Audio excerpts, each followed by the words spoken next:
Hello everybody and welcome back to the John Schofield Trust podcast, a space for early career, aspiring and working journalists to get advice and insights into the industry. I'm your host, Bethany Lee, an early career journalist and 2024 fellow of the Trust. And today we have another minisode, but this one is slightly different. So far, all of our minisodes have come from Vox Pops at events held by the Trust, but this is the first of many voice note episodes. So in this episode, we gathered voice notes from journalists on how to survive weird working hours.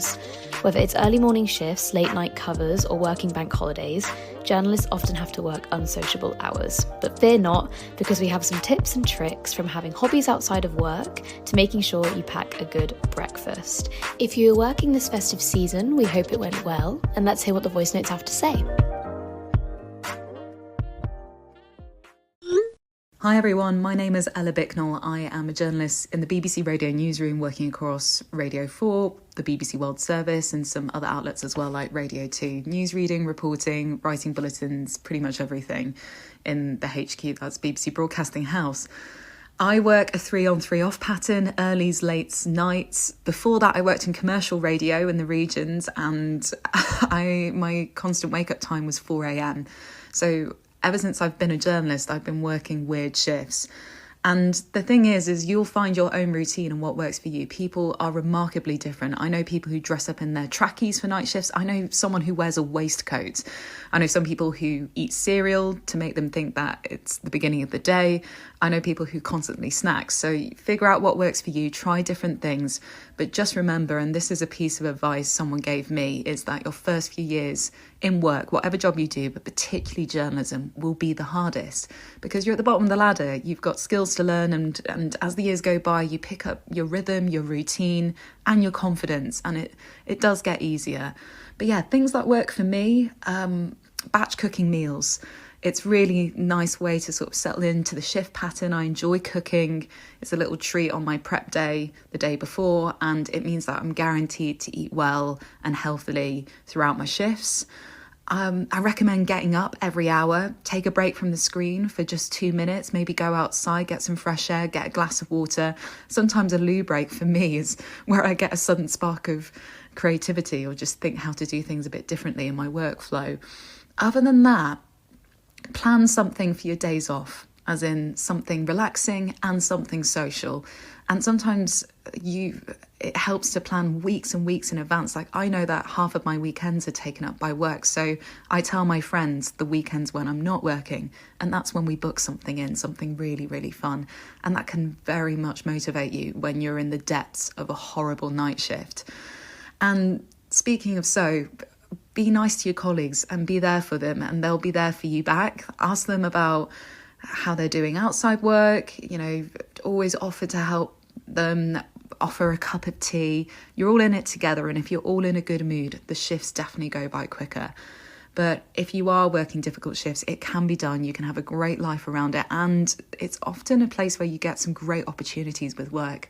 Like the first time I was on air and encouraged to sort of present and report, they were on night shifts, and it sort of bled out on my regular shifts as well. So really enjoy the opportunity. They're not necessarily bad things, but best of luck and take it easy. Hello, my name's Mirik Gosney, and I'm a social media producer at Sky News. As part of my role, I often have to work unsociable shift hours, including earlies, lates, weekends, and of course, Christmas.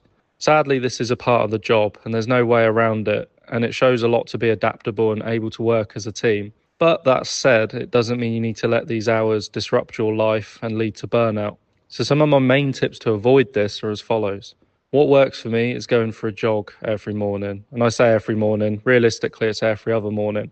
But the effect of this is that mentally I feel more prepared for the day, as do I physically, because it's an office-based role. And it just helps me regulate myself better and to burn off unnecessary stress. The other main piece of advice I'd give to people is to have outside interests, preferably not to do with journalism. So for instance, I'm a film buff. I like going to indie film screenings in and around London. I also sign up to jiu-jitsu classes, and these echo the previous effects I mentioned, but also help to just be somewhere that has nothing to do with your role, because I appreciate when your career and passions heavily cross over, it can be quite difficult to unwind. But for me, actually, That said, ironically, it is a great opportunity to meet new people as well, which as journalists, it's important not to forget that's what we need to do, that we can't just exist in our newsroom bubbles. We do need to actually connect with the public and just listen what's going on, and you can get all sorts of ideas and inspiration that way. Hello, this is Marta Santibáñez. I am a journalist for BBC Radio 4, and I have done what I would say is a fair few early mornings in my career so far. What I would advise if you are to start your working day at, say, 3:45 in the morning would be to make sure to bring with you a really good breakfast. There's not many places open at that time, and find a way of making it really indulgent. So what I used to do would be to make a porridge and then get some really good dark chocolate and just throw insane amounts of it into my porridge. And it made all of the difference. Good luck. Hello, I'm Will Hollis. I'm a 31-year-old broadcast journalist from Nottingham, and right now I'm working for BFBS Forces News. It's the British Forces Broadcasting Service, and we specialise in news for the UK Armed Forces wherever they work, whether that's in the UK or overseas in places like Cyprus, where I'm very fortunate to get to live and work amongst the military. In my past, I've worked in general news, working as the East Midlands reporter for GB News, and it doesn't matter which sector you work in, the news never really stops. And for me, while I've never worked freelance and I've never really worked changing shifts, my shift start time and end time has always been dependent on when the story starts or when the story finishes. And if that's in live TV, it could mean being up at the crack of dawn, 2 o'clock in the morning to drive across the region to do a 6 a.m. live on a top national story. Or it could be in the situation where I am now, where I have to overnight somewhere so that I can be with a VIP when they're visiting an armed forces facility. And the changing pattern can mean that sometimes you're having less sleep or a different sleep pattern than you'd particularly like.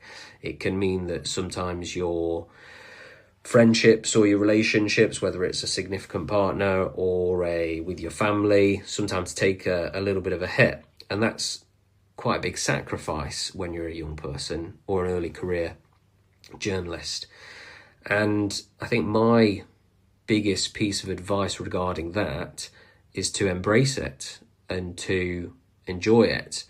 Because if you want to work in journalism, you've got to be prepared to work tricky hours and work later or work earlier than your friends that might do a traditional 9 till 5 in the week.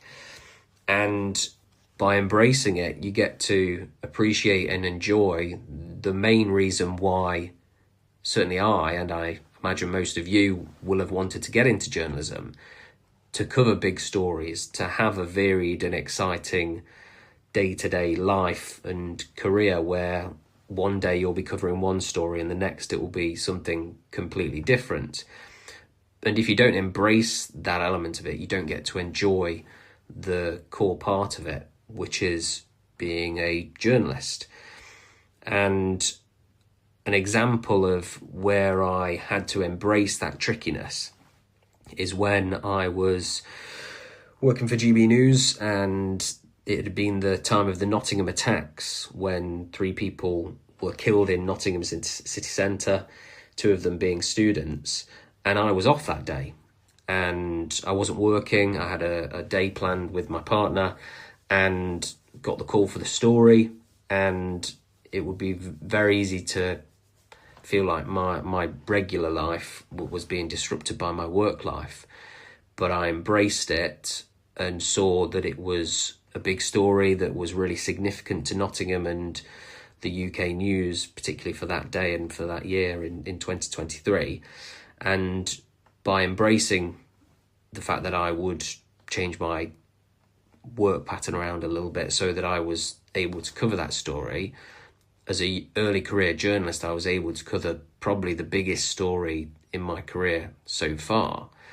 And that meant that I was able to move on to bigger stories after that and new career opportunities. And if I'd have stayed in bed that day or tried to get out of doing that story, one, it would have been a really poor effort as a young journalist, but it would have also meant that I'd missed quite possibly one of the most important stories in my career. So you've got to embrace it, because if you don't embrace that trickiness and the impacts that it has on your day-to-day life or your relationships, then you'll miss the opportunities.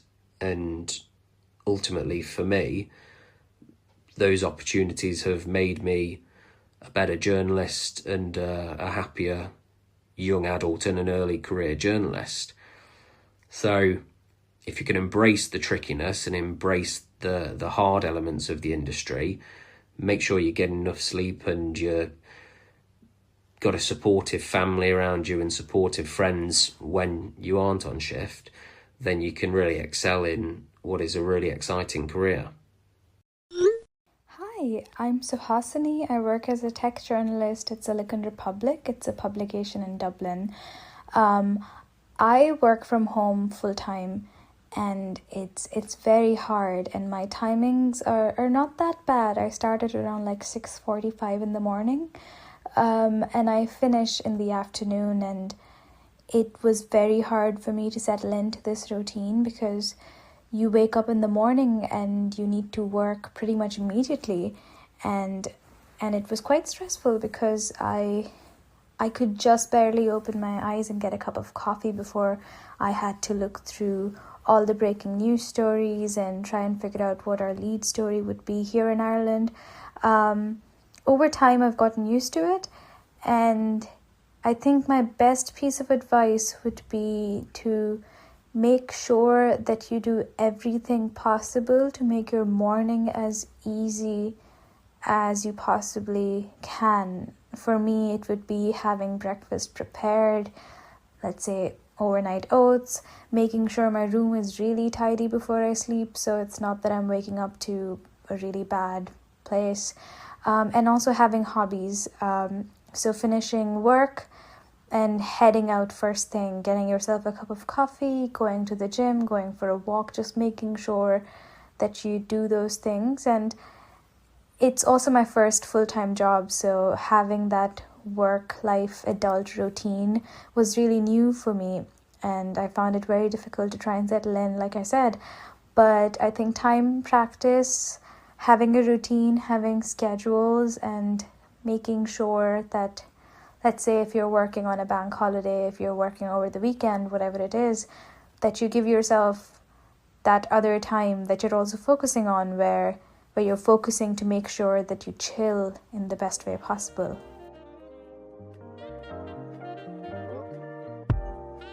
Thank you for tuning in to the John Schofield Trust podcast. For more episodes, make sure to follow us. Or if you want to know more about the Trust, head to www.johnscofieldtrust.org.uk and follow us on Instagram at John Schofield Trust.